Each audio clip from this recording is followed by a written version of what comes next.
Aladdin अपने साधारण घर में बैठा हुआ था, आंखें खोली हुई थीं, जैसे वह किसी गहरी सोच में खो गया हो। उसने अपनी माँ की ओर देखा और कहा, माँ, मुझे लगता है कि मैं कभी कुछ बड़ा नहीं कर पाऊंगा। मेरी किस्मत बस गरीबी ही है। माँ, जो हमेशा सकारात्मक रहती थी, मुस्कुराते हुए बोली, तेरे मेहनत से ही तेरा भाग्य बनेगा बेटा। कुछ अच्छा जरूर होगा।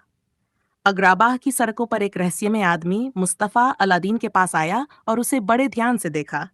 तुम्हारा नाम क्या है लड़के? मुस्तफा ने पूछा। अलादीन ने जवाब दिया, मेरा नाम अलादीन है।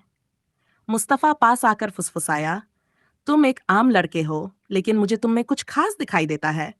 मैं तुम्हें अमीर बना सकता हूं, लेकिन तुम्हें पहले मेरी मदद करनी होगी। अलादीन ने उत्सुकता से पूछा, तुम मेरी मदद कैसे कर सकते हो? मुस्तफा ने कहा, बस उस गुफा में जा, मुझे वह दीपक लाकर दे दो। कुछ नहीं होगा, तुम ये कर सकते हो। अलादीन गुफा के अंदर गया।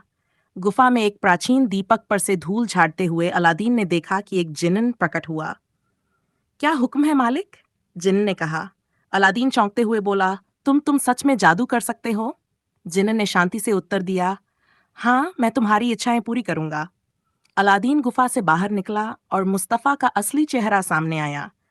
अब वह दीपक मुझे दे दो अलादीन, मुझे पता है इसे क्या करना चाहिए। अलादीन ने संकोच किया, तुम मुझे धोखा क्यों दे रहे हो? मुस्तफा गुस्से में आकर बोला, तुम समझ नहीं पाओगे, लेकिन तुम्हारा खेल खत्म हो चुका है। मुस्तफा ने अलादीन को गुफा में बंद कर दिया। हालांकि अलादीन का हौसला टूटा नहीं था और वह निश्चय करता है कि अब कुछ बड़ा करेगा। अब इस दीपक से मैं कुछ भी हासिल कर सकता हूँ। अलादीन खुशी से बड़बड़ाया। जिन हमेशा की तरह उसके साथ था। तुम्हारी इच्छाएं पूरी होंगी मालिक, जिन ने उसे आश्वस्त किया। महल बदलते हुए अलादीन का दिल खुशियों से भर गया, लेकिन फिर भी उसके मन में कुछ कमी थी। जब उसकी नजरें राजकुमारी पर पड़ीं तो कुछ खास महसूस हुआ। तुम्हारी आंखों में कुछ खास बात है। मैं तुम्हें खोना नहीं चाहता, उसने कहा। राजकुमारी मुस्कुराते हुए बोली, तुम्हारे पास महल है, तुम कौन हो? मुस्तफा, लालच से भरा हुआ, छुपते हुए महल की ओर लौट आया और दीपक को फिर से चुराने की योजना बनाने लगा। हंसते हुए वह बोला, अलादीन, तुम तो बेखबर हो, जल्द ही तुम्हारे पास कुछ नहीं होगा। लेकिन अलादीन अपनी नई समझ और चतुराई के साथ दीपक को फिर से हासिल कर लिया।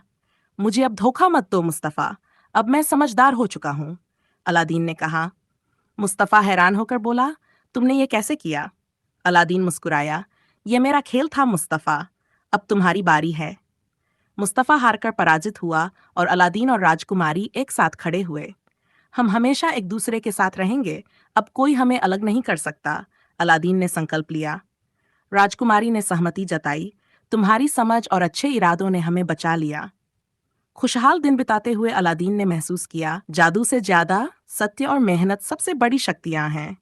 ये कहानी अलादीन के आत्मविश्वास, ईमानदारी और मेहनत की ताकत को दर्शाती है।